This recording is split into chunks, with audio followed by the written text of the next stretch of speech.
الشیطان الرجیم بسم اللہ الرحمن الرحیم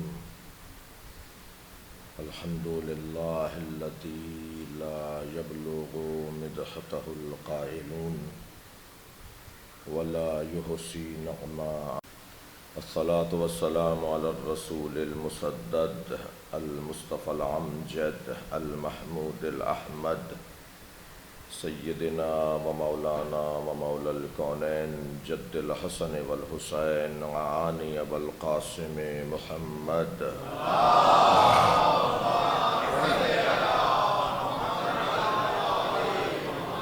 وآلہ الطیبین الطاہرین المعصومین الذین قال اللہ انما یرید اللہ لیذہب عنکم الرجس اہل البیت ویطہرکم تطہیرا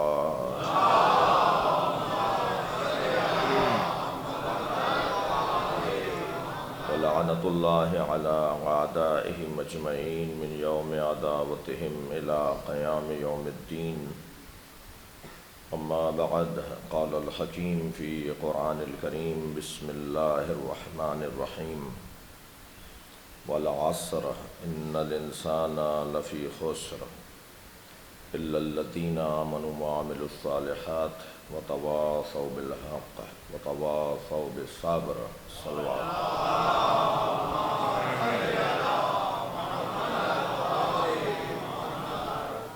پروردگار عالم کا احسان عظیم ہے کہ اس نے ہمیں امت مصطفیٰ میں قرار دیا ہے۔ تمام تر اممہائے گزشتہ انبیاء کرام کی امتیں اپنی اپنی خاصیتوں اور فضیلتوں کے باوجود نبی مکرم کی امت کے برابر نہیں ہے۔ ان کی ایک فضیلت یہ ہے کہ یہ اس زمانے میں بھیجے گئے ہیں کہ جس زمانے میں معلم اول کو تدریس کے لیے، تعلیم کے لیے، تربیت کے لیے بھیجا گیا۔ معلم اول ارسطو اور معلم ثانی فارابی نہیں ہے، بلکہ معلم اول مصطفیٰ ہیں اور معلم ثانی علی ہیں۔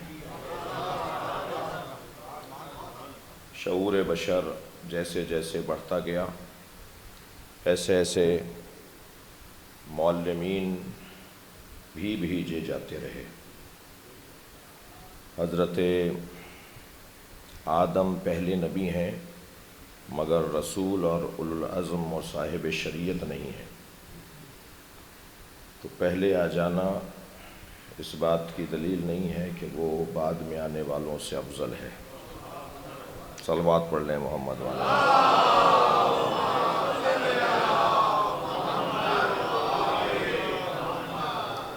اللہ نے اس کائنات کو جس کے عشق میں بنایا ہے اسے مصطفیٰ کہا جاتا ہے۔ خلقت الخلق لأجلک، خلقت الخلق کنت کندا مخفیا احببت ان اعرف، میں چھپا ہوا خزانہ تھا، میں نے چاہا کہ پہچانا جاؤں۔ فخلقتک یا محمد، تو اے محمد میں نے اپنی معرفت کے لیے تمہیں خلق کیا۔ المتجلی لخلقہ بخلقہ، وہ اللہ جو مخلوق پر مخلوق کے ذریعے سے تجلی کرتا ہے۔ وہ مخلوق جس پر تجلی کرتا ہے وہ اس کے برابر کیسے ہو سکتی ہے جس کے ذریعے سے تجلی کرتا ہو۔ صلوات پڑھیں اور محمد والے۔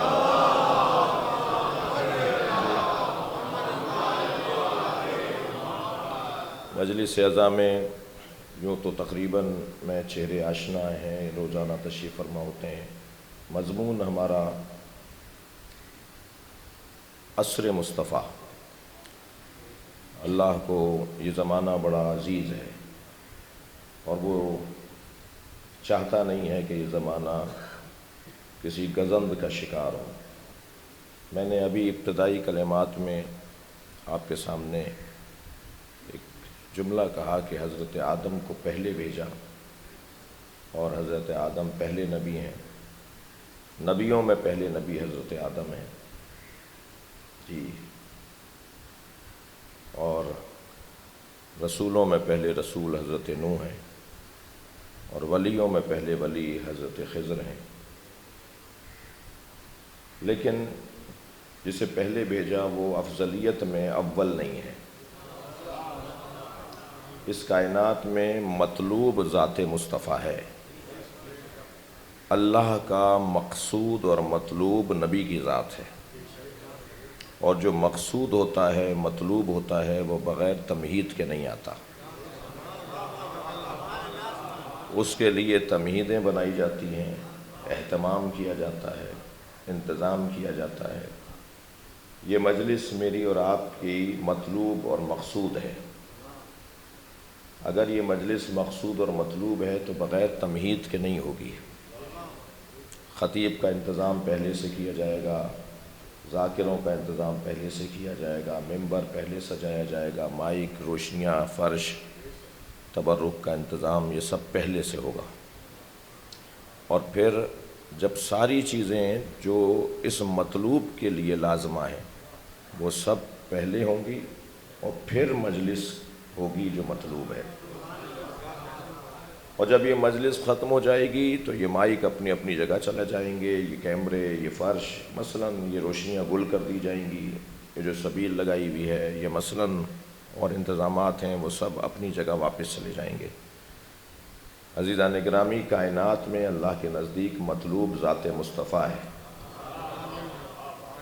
اللہ نے ان کی وجہ سے زمین کا فرش بچھایا، آسمان کا شامیانہ لگایا، دریاؤں سمندروں کی سبیلیں لگائیں، چاند سورج کے قمقمے سجائے، اور رزق بھی انہی کی وجہ سے تبرک کے طور پہ تقسیم کیا۔ وہ آئے اور آ کر تشریف فرما ہو گئے، رحلت فرما گئے، انتقال کر گئے، وصال فرما گئے۔ مدینہ منورہ میں مزار اقدس موجود ہے، مگر زمین تو ویسے ہی باقی ہے، آسمان تو ویسے ہی تنا ہوا ہے، سورج تو روز نکل رہا ہے، چاند اپنا کام کر رہا ہے، سمندر اور دریاؤں میں روانی موجود ہے، تو ماننا پڑے گا کہ وہ گئے نہیں ہیں۔ صلوات پڑھیں محمد و آل محمد۔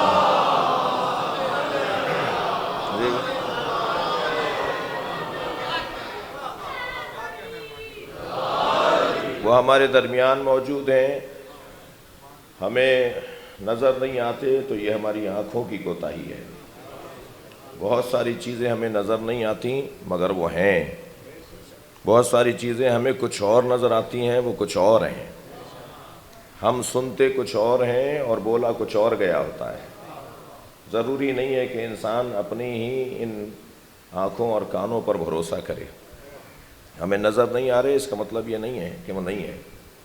جی یہ پتھر بولتے ہیں، یہ درخت بولتا ہے، جی یہ جانور بولتے ہیں، مگر اگر ہم یہ کہیں کہ یہ نہیں بولتے تو کیا معلوم کہ ان کی ناراضگی بھی مول لے رہے ہوں۔ یہ بولتے ہیں مگر ہمیں ان کی بولی سمجھ میں نہیں آتی، ان کی بولی ہمیں سمجھ میں نہیں آتی، یہ بولتے ہیں۔ میں ایک جگہ گفتگو کرتے ہوئے کہہ رہا تھا کہ ذوالفقار مولا علی سے باتیں کرتی تھی، تو مجلس کے بعد ایک صاحب کہنے لگے جی بات وہ کریں جو عقل میں اترے، مگر کیا کریں کہ اگر لاکھوں لوگ اور کروڑوں لوگ ہیں تو سب کی عقلیں ایک جیسی نہیں ہیں، اور ہماری عقل اگر معیار قرار دے دی جائے تو پھر اس عقل کی بنیاد پر ایک صلوات ہدیہ کریں محمد۔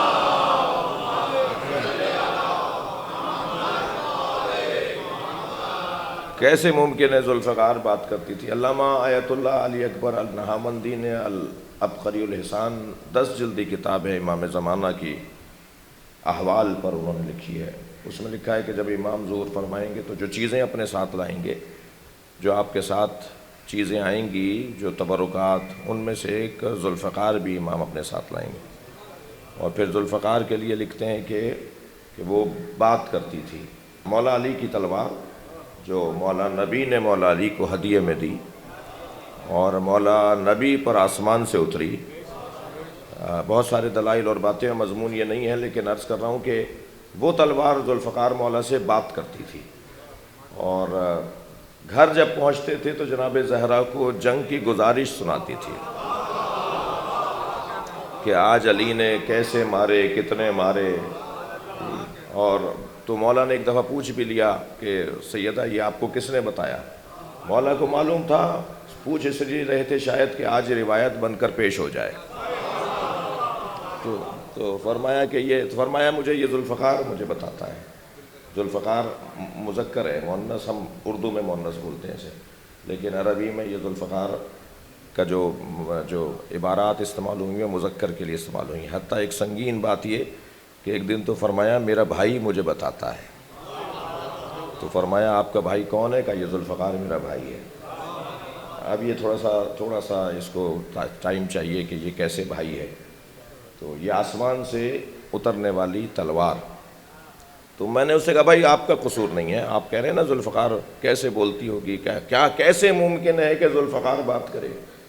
میں نے کہا جی آپ کا قصور نہیں ہے، جس ماحول میں انسان کی بولی نہ سمجھتا ہو، وہاں اگر ذوالفقار کی بولی سمجھ میں نہ آ رہی ہو تو تعجب کی کیا بات ہے۔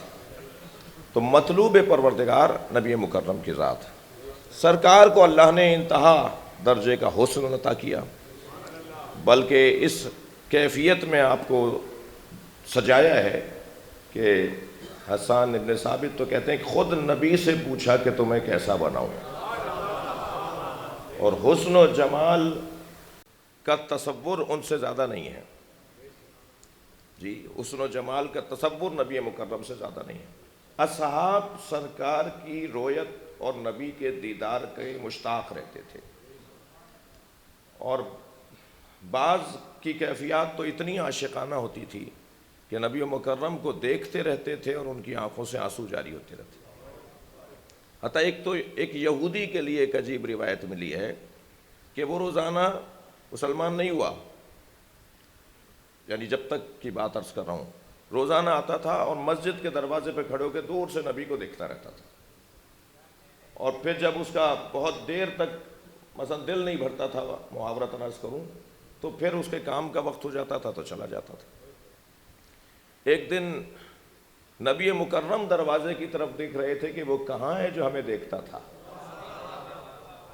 وہ نہیں پہنچا، معلوم ہے جی بیمار ہے، تو حضرت اس کی عیادت کے لیے چلے گئے اور فرمایا کہ آج تم ہمیں دیکھنے نہیں آئے، ہمیں معلوم ہوا کہ تم بیمار ہو۔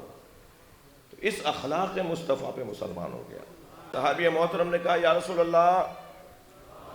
رسول اللہ ہم یہاں دنیا میں تو آپ کا دیدار کرتے ہیں، آپ کے چہرے انور کی زیارت کرتے ہیں، مگر جب ہم اس دنیا سے چلے جائیں گے آپ جنت میں اعلیٰ مقام پر ہوں گے، ہم جنت میں نہ جانے کہاں ہوں گے، تو مرنے کے بعد تو آپ کے دیدار سے ہم محروم ہو جائیں گے۔ تو سرکار نے ارشاد فرمایا فقال اللہ النبی ان العالین ینحدرون الی اسفل منہم، نہیں میں تمہیں تسلی دیتا ہوں، ہم عالین جنت کے اعلیٰ ترین مقام پر ہوں گے، مگر اپنے چاہنے والوں سے ملنے کے لیے نیچے آتے رہیں گے۔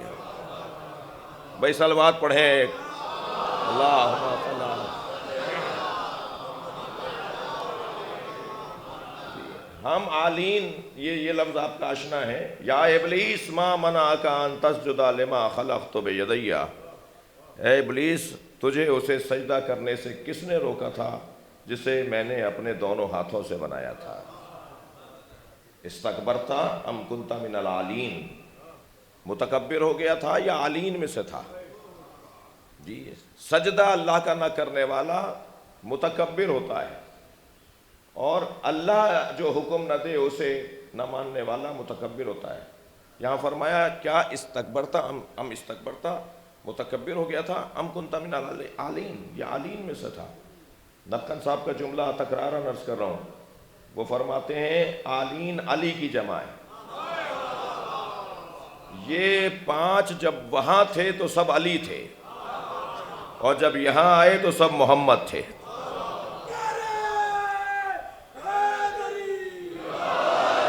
عالین فرماتے ہیں، نبی مکرم فرماتے ہیں فقال اللہ النبی ان العالین ینحدرون الی اسفل منہم.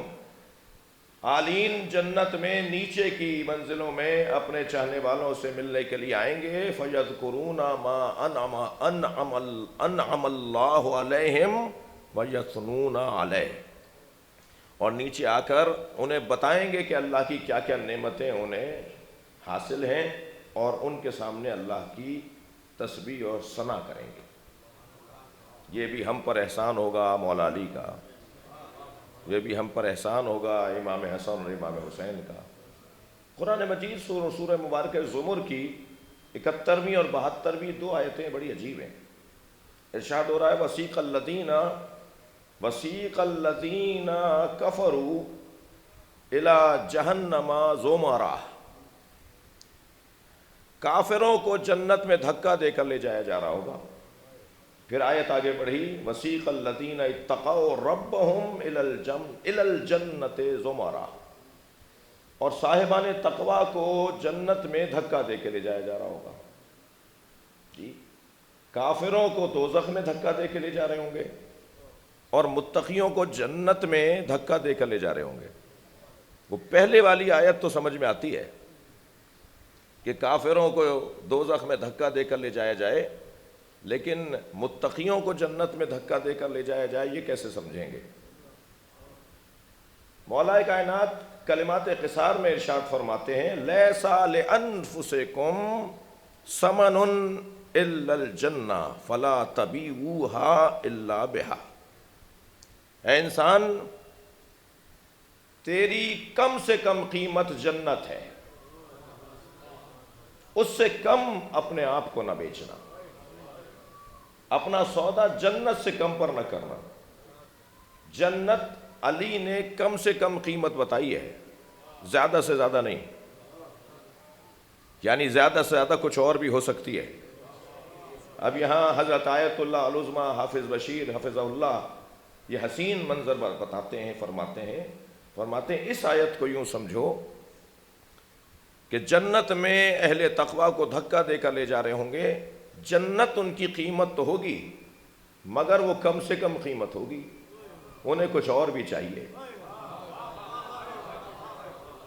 پوچھا جائے گا کہ من ہم، یہ کون ہیں جو جانا چاہ رہے ہوں گے؟ انہیں تو لے جا نہیں رہے جو جانا چاہتے ہیں، اور جنہیں لے جا رہے ہیں وہ جانا نہیں چاہتے.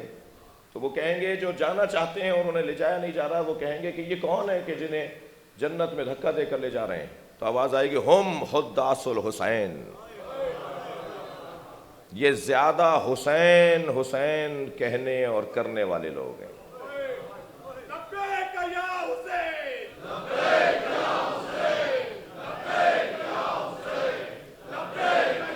بلند تر صلوات عطیہ کریں گے محمد اللہ.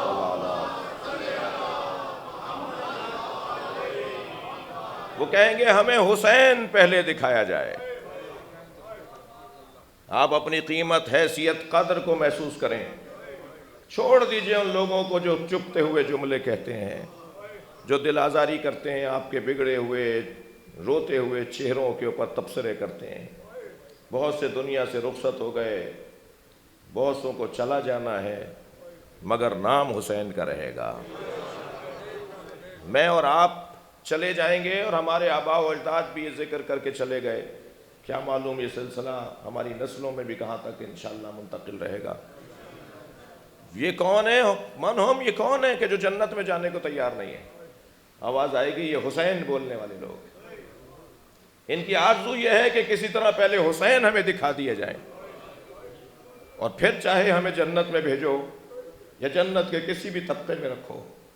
اور پھر آواز آئے گی ھذا حسین، محشر میں آمد ہوگی امام حسین کی، تو سب یہ لوگ اس طرف دوڑیں گے جہاں سے امام حسین آ رہے ہوں گے. تو میرا دل کہتا ہے کہ ایک محشر میں جلوس عزا کا منظر بن رہا ہوگا، جیسے امام حسین کا جلوس برآمد ہو رہا ہوگا۔ اجرکم اللہ۔ تو عزیزو، دیدار کا شوق، نبی مکرم کے دیدار کا شوق کہ اصحاب چاہتے تھے کہ سرکار کی زیارت ہوتی رہے اور اس دنیا میں بھی زیارت رہے اور پھر آخرت میں بھی نبی کی زیارت سے محروم نہ ہوں۔ سرکار فرماتے ہیں کہ دنیا میں ایک صحابی میرے دیدار کا مشتاق تھا، قیامت میں اس کے دیدار کا مشتاق ہوں گا، اور وہ دیدار مصطفیٰ کی وجہ سے اس کا یہ مقام ہے کہ نبی فرماتے ہیں اویس قرنی کو محشر میں تلاش کروں گا، میں کہوں گا وہ کہاں ہے جو مجھے دیکھنے کا شوق رکھتا تھا۔ حضرت بلال حبشی فرماتے ہیں کہ میں تو نماز پڑھنے ہی اس لیے جاتا تھا کہ نبی کا دیدار ہو جائے۔ اللہ اکبر۔ علامہ اقبال کے یہ دو مصرے مجھے یہاں تھوڑا حوصلہ دیں گے۔ بیا اے ہم نشیں باہم بنالیم، آؤ دوست ایک ساتھ مل کے روتے ہیں۔ بیا اے ہم نشیں باہم بنالیم، کہ منو تو کشتے شان جمالیم، کہ ہمارا رونا اس پر ہے کہ ہمیں نبی کے جمال نے مار ڈالا۔ اور پھر یہ والی جو گفتگو میں بھی کر رہا ہوں، یہ نسبتاً قم میں زیادہ اور پھر نجف میں بھی عرفاء کے ہاں یہ والی گفتگو بڑی شان سے کی جاتی ہے۔ ایک حدیث آپ نے کئی دفعہ سنی، ہم نے کئی دفعہ پڑھی، بیان کی۔ نبی فرماتے ہیں، حضرت بلال کا یہ جملہ ذہن میں رکھتے ہوئے اس کی تشریح عرض کرنا چاہوں گا۔ حضرت بلال فرما رہے ہیں کہ میں تو نماز ہی اس لیے پڑھنے جاتا تھا کہ نبی کا دیدار ہو رہا ہے۔ علامہ اقبال نے اور بھی ان عاشقوں کے بارے میں کہہ دیا کہ خبردار عشق کی بات کرو بھائی، عقل کو تنقید سے فرصت نہیں، عقل کو تنقید سے فرصت نہیں، عشق پر اعمال کی بنیاد رکھ۔ صلوات پڑھیں ذرا محمد و آل محمد۔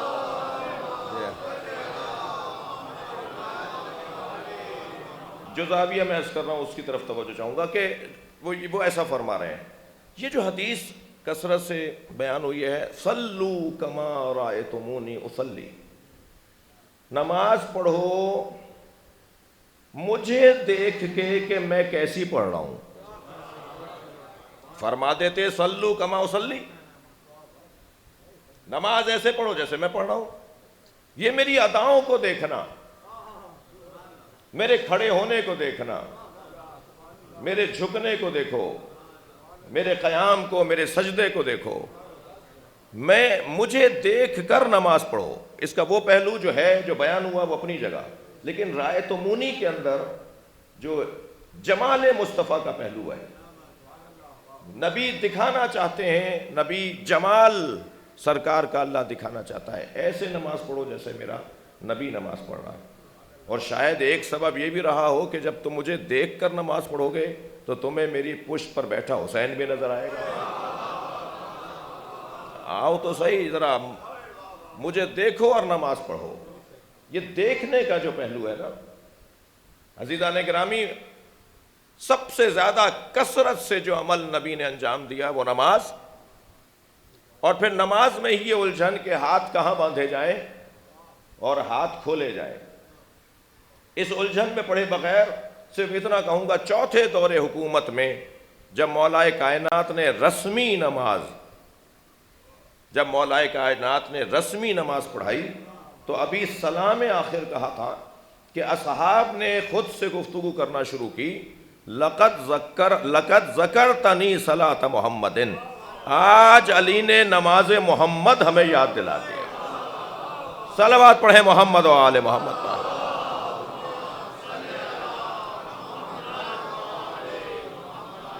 جمال مصطفیٰ کی خاطر لوگ میں لفظ بول رہا ہوں اردو زبان کے محاورے کا، مرے جاتے تھے کہ کسی طرح سرکار کا دیدار نصیب ہو جائے، کسی طرح نبی مکرم کے چہرے انور کو دیکھ لیں۔ نماز پڑھو ایسے جیسے میں نماز پڑھ رہا ہوں۔ مسلمانوں کی مہنگی ترین نماز وہ 2 رکعت نماز ہے جو مقام ابراہیم پر حاجی جا کے پڑھتا ہے۔ جی بڑی مہنگی نماز ہے۔ اگر وی آئی پی حج کرنے والے جاتے ہیں تو وہ تو بہت ہی مہنگی 2 رکعت نماز پڑھنے جاتے ہیں، اور اگر سادہ اور سرکاری گروپوں میں جاتے ہیں وہ بھی لاکھوں میں جاتے ہیں 2 رکعت نماز پڑھنے۔ وہ 2 رکعت نماز جس کے بغیر طواف قبول نہیں ہے، وہ 2 رکعت نماز جس کے بغیر حج قبول نہیں ہے، عمرہ قبول نہیں ہے، وہ پڑھنی کہاں ہے؟ وہ مقام ابراہیم پہ پڑھنی ہے، ایسے کہ مقام ابراہیم آپ کے اور کعبے کے درمیان میں ہو، آپ اس طرف ہیں کعبہ اس طرف، بیچ میں مقام ابراہیم، اور نیت بھی یہی کرنی ہے کہ 2 رکعت نماز مقام ابراہیم پہ پڑھتا ہوں، مثلاً عمرے کے طواف کی یا طواف کعبہ کی قربتاً اللہ۔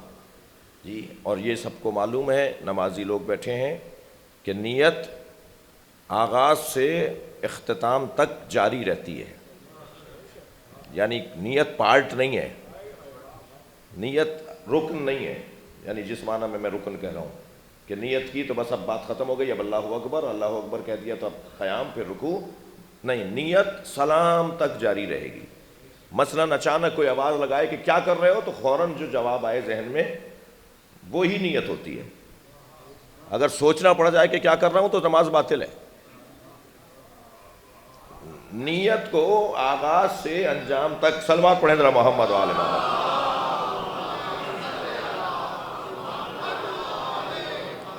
آغاز سے انجام تک نیت کو باقی رکھنا ہے۔ اور نیت کیا ہے؟ مقام ابراہیم پہ 2 رکعت نماز پڑھ رہا ہوں۔ یہ کیسے ممکن ہے کہ مقام ابراہیم پر 2 رکعت نماز پڑھی جائے اور ابراہیم کی یاد، نام، ذکر ذہن میں نہ ہو؟ یعنی اللہ اپنی 2 رکعت نماز بے یاد ابراہیم پڑھوانا چاہتا ہے۔ اللہ 2 رکعت نماز یاد ابراہیم میں پڑھوانا چاہتا ہے۔ مجھے تمہاری نماز اور ٹکروں کا کوئی فائدہ اور کوئی حاصل اور کوئی مطلب نہیں ہے، مجھے نماز چاہیے تو ابراہیمی جذبے کے ساتھ چاہیے۔ اور جو اس وقت میرے مخاطب مجمع تشریف فرما ہے، ان کی نماز کا تو حسن ہی کچھ اور ہے۔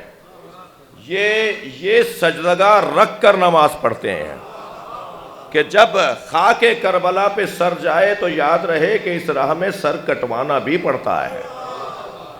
اس جذبے کے تحت جب اللہ کی عبادت ہو تو پھر نماز کا حسن ہی کچھ اور ہو جاتا ہے۔ عزیزان اکرامی، میں اور آپ گھنٹوں خطاب کرتے رہیں، میں یہ احادیث، یہ روایات، یہ نتیجے نکالتا رہوں، لیکن نبی کے شمائل اگر بتانے کا کوئی حق رکھتا ہے تو اسے علی کہا جاتا ہے۔ مولا بتائیں گے کہ نبی کے شمائل کیسے ہیں، سرکار کا جمال کیسا ہے، اور اس حسن و جمال مصطفیٰ پر قربان اصحاب اور ائمہ اہل بیت۔ پچھلے دنوں جناب حضرت آیت اللہ علامہ عقیل الغربی نے ایک مصرع عنایت فرمایا اور کہا کہ اس پہ کچھ کلام کہہ کے بھیجیں، اور پھر وہ ان کے ادارے کے اندر محفل میں سنایا بھی گیا، اور میں اپنے مضمون پر وہ اپنے چند مصرے آپ کو سنا رہا ہوں۔ جہان حسن سے یہ انقلاب ہو نہ سکا، جہان حسن سے یہ انقلاب ہو نہ سکا، محمد عربی کا جواب ہو نہ سکا، کہ میں بھی واقف سر کتاب ہو نہ سکا، کہ میں بھی واقف سر کتاب ہو نہ سکا، اسی لیے تو میرا انتخاب ہو نہ سکا، اور میرے قیام و قعود و سجود سے حاصل، میرے قیام و قعود و سجود سے حاصل دیار یار میں جب بے حجاب ہو نہ سکا، اور خدا سے دور ہے اور وہ خود ہی سے ناواقف، خدا سے دور ہے اور وہ خودی سے ناواقف در رسول جسے دستیاب ہو نہ سکا، اور گیا تھا بارگاہ مصطفیٰ میں اس کے بعد غم حیات کبھی کامیاب ہو نہ سکا، اور عرق جبین سے لے کر نبی بنائے گئے، جمال مصطفیٰ عرق جبین سے لے کر نبی بنائے گئے، پھر اس کے بعد پسینہ گلاب ہو نہ سکا، پھر اس کے بعد پسینہ گلاب ہو نہ سکا، اور کرم نگاہی آقا ہے بوذر و سلمہ، کرم نگاہی آقا ہے بوذر و سلمہ، وہ ذرہ کیا جو یہاں آفتاب ہو نہ سکا۔ اور آخری شعر سن لیجئے کہ حقیقتاً ابو طالب کے لاڈلے کے سوا نعت ہو جائے اور حضرت ابو طالب کی بات ہی نہ ہو، حقیقتاً ابو طالب کے لاڈلے کے سوا کوئی بھی مثل رسالت معاب ہو نہ سکا۔ صلوات پڑھیں محمد و آل محمد۔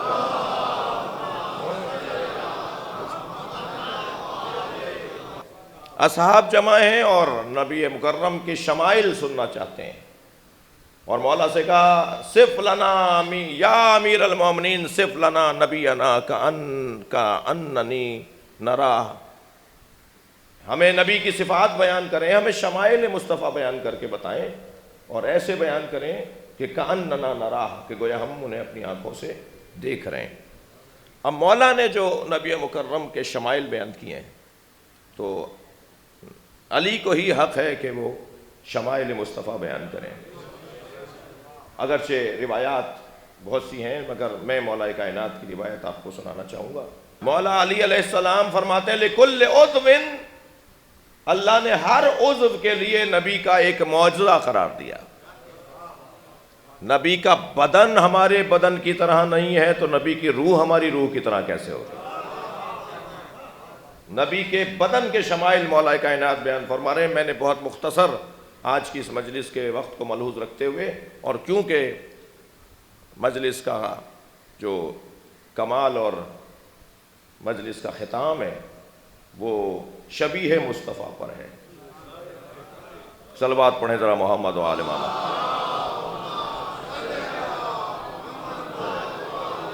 تو اختصار کو بھی مد نظر رکھیں، اور مولا کائنات نے جو شمائل بیان فرمایا اس میں چہرے کے بارے میں کیا فرمایا کہ سرکار کا چہرہ کیسے تھا۔ کانا وجہہ یتلألؤ کأنہ البدر فی لیلۃ تمامہ و کمالہ۔ سرکار نبی مولا علی کے الفاظ ہیں، یہ کئی کتابوں سے، مختلف کتابوں سے، خاص طور پر بحار الانوار میں یہ مفصل روایت ہے، فرماتے ہیں کہ نبی کا چہرہ 14ویں کے چاند کی طرح چمکتا تھا۔ آپ کا چہرہ انور جہاں تشریف فرما ہوتے تھے خاص نور وہاں حاکم ہوتا تھا، اور محسوس ہو جاتا تھا کہ سرکار کی آمد ہے۔ اگر کسی کو نبی کی آمد اگر نہیں دیکھتا تھا تو نور مصطفیٰ، چہرہ انور مصطفیٰ کی وجہ سے وہاں نور عام ہو جاتا تھا۔ پھر فرماتے ہیں کانت مرآتن، سرکار آئینے کی طرح، بلا تشبیہ، یعنی ہم چونکہ آئینے کو ذہن میں لائیں گے اس لیے میں نے بلا تشبیہ کہا۔ فرماتے ہیں کانت مرآتن، آئینہ، کوئی نبی کے چہرے اقدس کی طرف دیکھتا تھا تو اس میں جمال بڑھنے لگتا تھا۔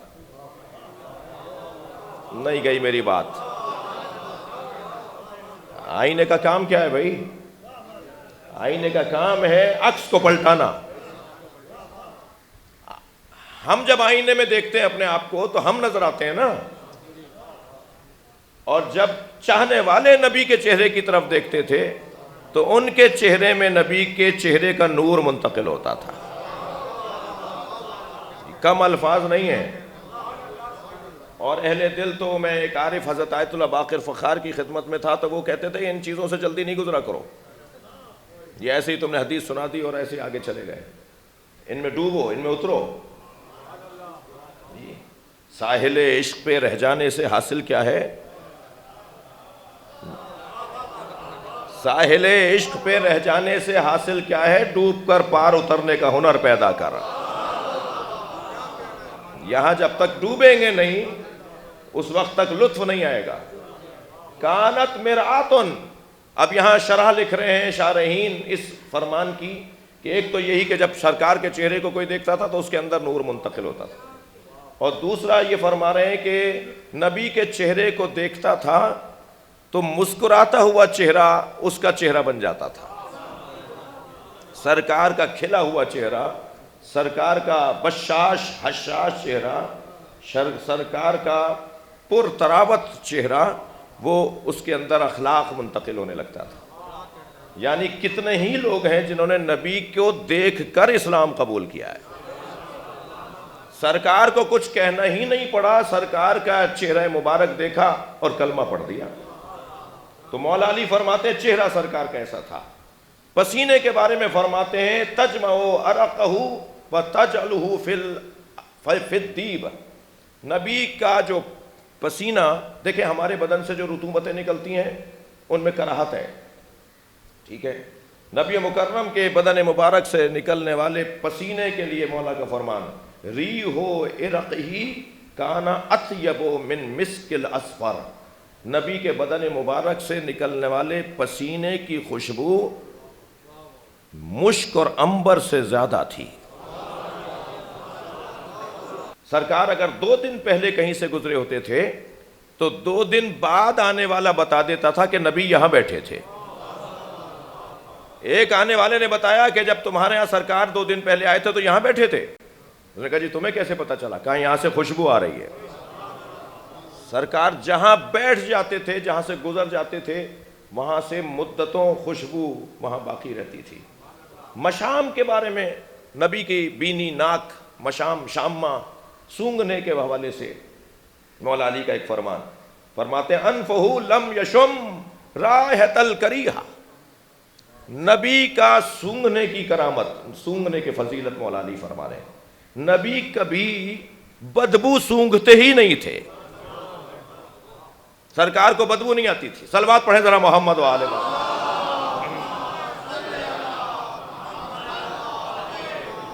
جب سے دنیا میں آئے کبھی سرکار نے بدبو نہیں سونگھی، کبھی بدبو سرکار کے مشام میں نہیں گئی.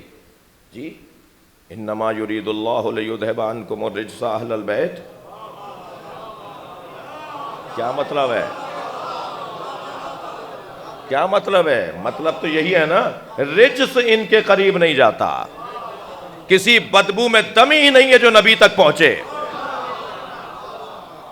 زبان مبارک کے بارے میں جب مولا فرما رہے ہیں کہ زبان سرکار کی، تو فرماتے کانا ینطق باللغات کثیرہ. سرکار جب چاہتے تھے جس زبان میں گفتگو فرما لیتے تھے. سرکار ہر زبان میں گفتگو فرما لیتے تھے. مختلف زبانوں میں سرکار گفتگو فرما لیتے تھے. امام علی نقی علیہ السلام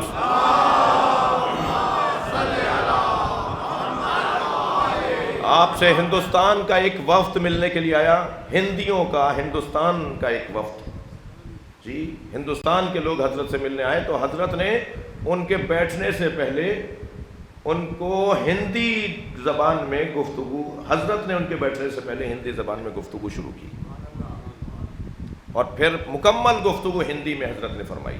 مولا امام علی نقی، وہاں مولا کے ایک صحابی بیٹھے تھے. حضرت نے فرمایا، اس نے حضرت سے فرمایا کہ مولا آج تک ہم نے آپ کو یہ زبان بولتے ہوئے نہیں سنا.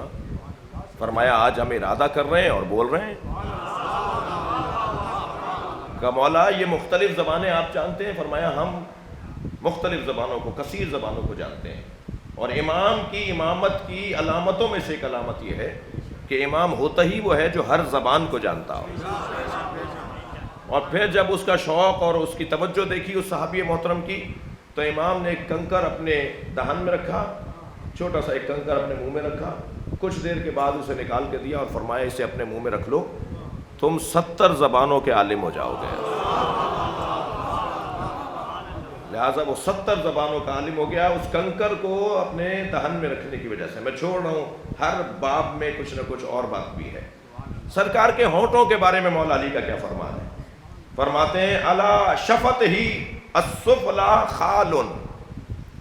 آپ کے نیچے والے ہونٹ پر، بلا تشبیہ، آپ کے نیچے والے ہونٹ پر ایک تل تھا. فرماتے ہیں علی شفت السفلی خالن، آپ کے نیچے والے ہونٹ پر ایک تل تھا، لوگ اس تل میں ہی گم رہتے تھے۔ اللہ اکبر۔ آیت اللہ خمینی نے تو پوری غزل کہہ دی اس تل کے اوپر، من بخال لبت اے دوست گرفتار شدہ، اے میرے معشوق میں تیرے لبوں پہ رکھے ہوئے تل کا اسیر ہوں۔ آیت اللہ خمینی فرماتے ہیں من بخال لبت اے دوست گرفتار شدم، چشمے بیمار ترا دیدم و بیمار شدم، آپ کی آنکھوں کا ہی میں تو بیمار ہو گیا، میں آپ کی آنکھیں دیکھتا ہوں تو اسی میں گم رہتا ہوں، لب دیکھتا ہوں تو اسی میں گم ہو جاتا ہوں۔ مولا علی نبی مکرم کی انگلیوں سے متعلق فرماتے ہیں تفجرت من بین اصابہ عیون الماء، من بین اصابہ عیون الماء۔ جنگ معاف کیجیے گا صلح حدیبیہ میں جب آ کر سرکار کا قافلہ رکا تو پانی کچھ فاصلے پر تھا، تو ایک صحابی ذرا پیاس کی شدت سے مضطرب تھے، تو انہیں پانی جہاں تھا وہاں لوگ جا رہے تھے، مگر یہ وہاں نہیں گئے، کٹورا لے کے نبی کے سامنے آ گئے۔ اردو میں مجلس پڑھ رہا ہوں بھائی، کٹورا لے کے نبی کے سامنے آ گئے اور کہنے لگے یا رسول اللہ پانی دیجئے۔ واہ، سرکار سے کہنا یا رسول اللہ پانی دیجئے، تو حضرت نے اپنی انگلیاں ان کے کٹورے میں ڈال دی، سرکار کی انگلیوں کے درمیان سے پانی بہنے لگا۔ عزیزان گرامی، اور آگے بڑھ رہا ہوں، چھوڑ رہا ہوں بہت ساری چیزیں، اور پھر مولا علی نبی کے پیروں سے متعلق ارشاد فرماتے ہیں کہ نبی کے پیر کیسے تھے۔ فرماتے ہیں ارسلھا فی بئر ماؤہ اجاج فاذبھا، حضرت ابو ذر غفاری کے گھر تشریف لے گئے، کھانا تھا، دعوت تھی، حضرت ابو ذر غفاری نے دسترخوان لگایا اور پانی لینے کے لیے حضرت ابو ذر دور سے گھڑا بھر کر لائے، تو آپ نے فرمایا تم یہ کہاں سے لے کر آئے ہو؟ کہا جی فلاں جگہ سے لے کر آیا ہوں، وہاں میٹھے پانی کا کنواں ہے۔ تو حضرت نے فرمایا تمہارے گھر کا کنواں؟ کہا وہ کڑوا ہے۔ حضرت نے فرمایا تم نے ہمیں پہلے نہیں کہا۔ سرکار دسترخوان سے اٹھے اور کنویں کی منڈیر پر بیٹھ گئے، اور سرکار نے اپنے دونوں پیر کنویں کے اندر ڈال دیے، پانی نبی کے پیروں کا بوسہ دینے کے لیے اوپر آیا۔ سبحان اللہ۔ اور نبی کے پیروں سے مس ہوا تو مولا علی فرماتے ہیں کہ وہ جو بئر، وہ جو کنواں تھا، وہ کڑوے پانی کا تھا، پھر ایسا میٹھا ہوا کہ شہد سے زیادہ شیریں ہو گیا۔ سواریوں کے بارے میں تو حسین منظر ہے، خود مولا علی کا فرمان کل دابۃ رکبھا النبی بقیت علی سنھا لم یحرم قط۔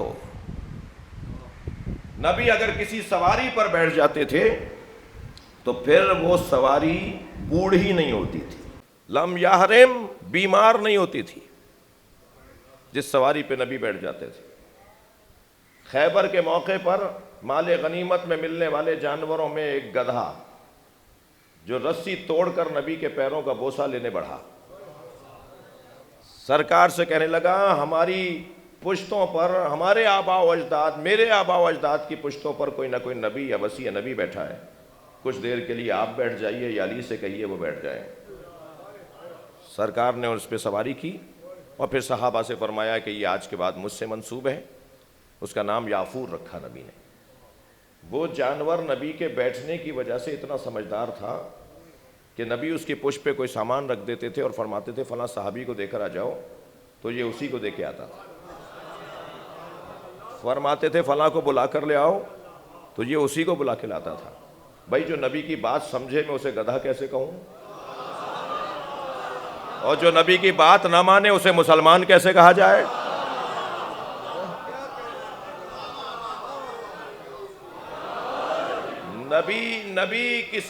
نبی کسی سواری پر اگر بیٹھ جائیں تو لم یسن ولم یحرم۔ جی حضرات صحابہ اکرام رضوان اللہ تعالیٰ علیہم سے بھی یہ روایت ہے کہ پھر بوڑھی نہیں ہوتی تھی وہ سواری۔ جو جانوروں کا شوق رکھتے ہیں وہ جانتے ہیں کہ گھوڑوں کی عمریں 25 سال سے زیادہ نہیں ہوتی، مر جاتا ہے خود بوڑھا ہو کر، لیکن کربلا میں نبی کی سواری 50 سال بعد بھی جوان ہے۔ یہ نبی کی برکت کی وجہ سے۔ ذوالجناح اس جمال اور اس حسن کا مالک نبی، جب صحابہ کرام کا یہ حال ہوگا جو بیان ہوا، تو اہل بیت کو نبی سے کتنا پیار ہوگا، خاص طور پر حسنین، جن کے لیے فرماتے ہیں کہ الحسن کان اشبہ برسول اللہ من صدرہ الی راسہ۔ حسن نبی سے مشابہ تھے، نبی کے سینے سے لے کر اور سر تک۔ والحسین اشبہ برسول اللہ ما دون ذالک، سینے سے لے کر پیروں تک۔ یہ سنی شیعہ ہیں، ہمارے یہاں بھی ہے یہ روایت، سمجھنے اور سمجھانے کی ضرورت ہے۔ اور حسین پیروں کی طرف سے نبی سے مشابہ تھے۔ الاسلام محمدی الوجود والحسینی البقاء، پیروں کا ایک کام قیام ہے، پیروں کا ایک کام استقامت ہے۔ امام حسین کے پیروں کو نبی کے پیروں سے تشبیہ دی گئی ہے۔ یہ دونوں بھائی مل کر شبیہ مصطفیٰ ہیں۔ کتنا پیار ہے حسین مولا کو اپنے نانا سے کہ اللہ سے علی نے عباس مانگا تھا اور حسین نے علی اکبر مانگا۔ یا اللہ مجھے ایسا بیٹا دے دے جو میرے نانا کی شبیہ ہو۔ لکھا ہے کہ جب اصحاب رسالت مآب نبی مکرم کے دیدار کے مشتاق ہوتے تھے تو امام حسین کا دروازہ بجا دیتے تھے، اور آنے والے غلام اور کنیز سے کہتے تھے ہمیں علی اکبر دکھا دو، ہم علی اکبر کی زیارت کریں گے، اجرکم علی اللہ۔ آپ آمادہ ہو رہے ہیں رونے کے لیے؟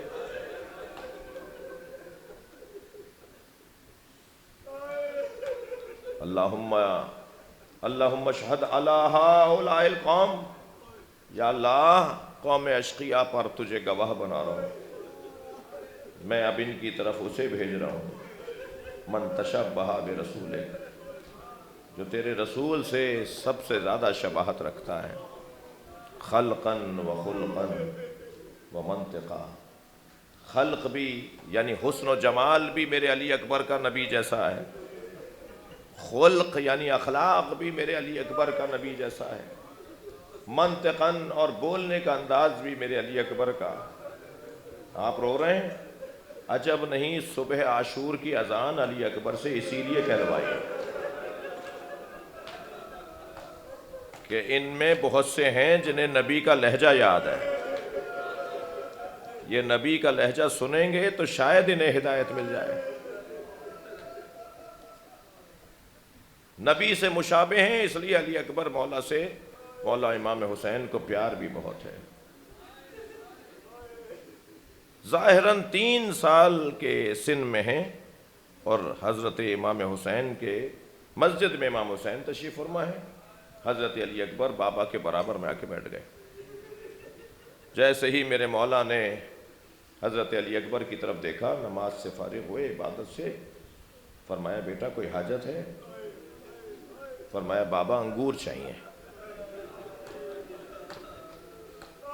تاریخ کہتی ہے انگوروں کا موسم نہیں تھا، مگر امام حسین نے یہ نہیں فرمایا علی اکبر انگوروں کا تو موسم نہیں ہے، کچھ اور کہو، لیکن نہیں، علی اکبر مانگے اور حسین نہ دیں۔ فوراً ستون مسجد کو ہاتھ مارا، ستون مسجد سے انگوروں کا خوشہ گرا، علی اکبر کو بڑھا کے دیا۔ علی اکبر تم اپنے بابا سے کچھ مانگو اور تمہارے بابا نہ دیں؟ آپ پہنچ گئے۔ کم سنی میں علی اکبر مانگیں اور حسین معجزے سے عطا کریں، مگر یہ تو کربلا ہے، یہاں معجزہ حسین کیسے دکھائیں؟ پانی مانگ رہے ہیں مگر بابا پانی نہیں دے سکتا۔ اجرکم اللہ، اجرکم اللہ، مجھے جلدی نہیں ہے، کچھ دیر کے لیے کربلا چلیے۔ حسین نے لاشیں تو عزاداروں بہت اٹھائے، مگر 4 لاشوں پہ حسین بہت روئے ہیں۔ جو رونے آئے اپنی آوازوں کو آزاد کریں گے۔ جب آپ بلند آواز سے روتے ہیں تو ائمہ اہل بیت دعا دے رہے ہوتے ہیں۔ ایک لاشا جس پر حسین بہت روئے وہ قاسم کا لاشا ہے۔ اجرکم اللہ، اجرکم اللہ۔ دوسرا لاشا جس پر امام حسین بہت روئے وہ عباس کا لاشا ہے۔ عزاداروں، ایک لاشا تو چھوٹا بہت تھا مگر حسین سے لاشا اٹھتا نہیں تھا۔ جعفری صاحب، میں مسائب پورے پڑھوں گا، پھر میں نے امامہ اتار دیا، لیکن آپ میرے مسائب مکمل ہونے دیجیے گا۔ وہ لاشا چھوٹا بہت تھا مگر حسین سے اٹھتا نہیں تھا، وہ علی اصغر کا لاشا۔ اجرکم اللہ۔ اور ایک لاشا جس پر حسین بہت روئے وہ علی اکبر کا لاشا ہے۔ چلیے چلیے کربلا چلیے، اللہ آپ کو وہ مقام بھی دکھائے جہاں علی اکبر کے سینے میں برچی لگے تھے، جہاں حضرت علی اکبر گھوڑے سے گرے تھے۔ مجلس میں جوان بیٹھے ہوئے ہیں، اللہ آپ کی جوانیوں کو سالم رکھے۔ آ کر کھڑے ہو گئے بابا کے سامنے، بابا اب مجھے جانے کی اجازت دے دیجیے۔ حسین نے یہ واحد مجاہد ہے جسے یہ کہا کہ جا کے بیویوں سے اجازت لو۔ ہر آنے والے کو حسین مولا اجازت دیتے تھے اور وہ چلا جاتا تھا، لیکن علی اکبر واحد کربلا کا شہید ہے جنہوں نے جب اجازت مانگی تو فرمایا جاؤ جا کر اپنی ماں سے اجازت لو، جاؤ جا کر اپنی پھوپھی سے اجازت لو، بہنیں تمہیں یاد کر رہی ہیں۔ علی اکبر خیام حسینی کے درمیان کھڑے ہو کر سلام کہتے ہیں، السلام علیکن یا زینب، پھوپھی اماں زینب آپ پر سلام، اماں ام لیلہ آپ پر سلام۔ پھوپھیوں کو، بہنوں کو سلام کیا، سنیں گے، اور پھر فرمایا یہ میرا آخری سلام ہے۔ بس یہ جملہ سننا تھا کہ ساری بیویاں خیموں سے باہر آ گئیں اور علی اکبر کے گرد حلقہ بنانے لگی اور ایک بڑے خیمے میں علی اکبر کو لے گئیں۔ اجرکم اللہ، تھکیں گے نہیں عزادارو۔ علامہ ذیشان حیدر جوادی کہتے ہیں کہ بار بار پردہ اٹھتا تھا، خیمے کا پردہ اٹھتا تھا، علی اکبر باہر آتے تھے اور کوئی بی بی پھر اندر لے جاتی تھی۔ وہ فرماتے ہیں کہ ایک بی بی تو دامن نہیں چھوڑ رہی تھی،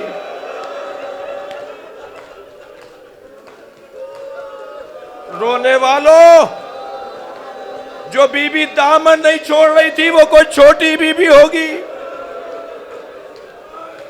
جناب سکینہ کی آواز آئی، ارحم غربتنا، اے بھیا ہماری غربت پر رحم کرو، بابا کو کہاں چھوڑے جا رہے ہو؟ ایسے خیمے سے نکلے جیسے جوان کی میت اٹھ رہی ہو اور ماں بہنیں جنازے کو رخصت کر رہی ہو۔ آ کر کھڑے ہوئے امام حسین کے سامنے۔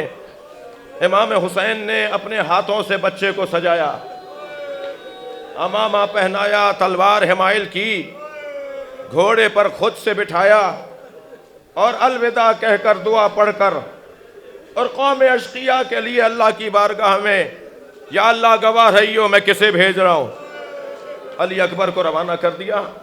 سنیں گے، حضرت علی اکبر نے محسوس کیا جیسے کوئی پیچھے دوڑتا ہوا آ رہا ہے۔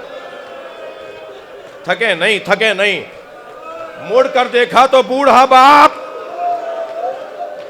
اے علی اکبر آہستہ. فوراً گھوڑے سے اتر آئے. بابا آپ نے تو مجھے رخصت دے دی تھی. فرمایا کاش تمہارے تم جیسا جوان بیٹا ہوتا. بہت دیر گلے لگا کر حسین روتے رہے. بھیج دیا میدان کربلا میں. خبر آئی کہ بڑے پہلوانوں سے مقابلہ ہے. جناب فضہ کو بلا کر کہا فضہ ماں کی دعا اولاد کے حق میں سنی جاتی ہے. اللہ ماں کی دعاؤں کو زیادہ سنتا ہے. ام لیلہ سے کہو کہ ایک دفعہ اور علی اکبر دیکھ لوں. سنیں گے عزیزارو. حضرت ام لیلہ نے سر پہ قرآن رکھ دیا.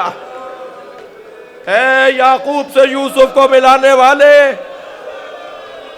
ایک مرتبہ اور میرا علی اکبر مجھے دکھا دے.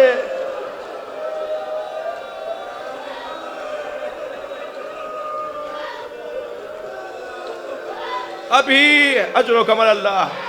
ابھی علی اکبر کی ماں کی دعا مکمل نہیں ہوئی تھی. اجر و کمل اللہ. اجر و کمل اللہ. بٹھا دے. بیٹھ جاؤ.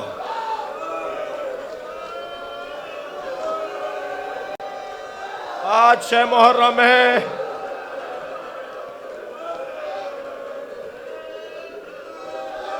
ابھی علی اکبر کے ماں کی دعا مکمل نہیں ہوئی تھی کہ حضرت علی اکبر خیمے کے دروازے پر آئے. بابا نے تکبیر کی آواز بلند کی. شاعر اس منظر کو نظم کرتا ہے. کہنے لگے بابا چند گھونٹ پانی کے مل جاتے تو میں بتاتا کس کا پوتا ہوں. میں دشمن کو بتاتا کہ میں کس کا پوتا ہوں. بابا سے پانی مانگ رہے ہیں علی اکبر. جس علی اکبر کو بچپنے میں معجزے سے انگور دیے. شاعر چار مصروں میں کہتا ہے شدت پیاس سے اکبر نے پلٹ کر دیکھا اور ماں نے خیمے کی تنابوں سے لپٹ کر دیکھا. کتنی مجبور تھی ساقی کوثر کی بہو. خالی مشکیزہ کئی بار الٹ کر دیکھا. شاید چند قطرے پانی کے مل جائے. میرا بچہ پیاسا مارا جا رہا. علی اکبر جاؤ. تمہارے نانا تمہارے لیے جام کوثر لیے کھڑے.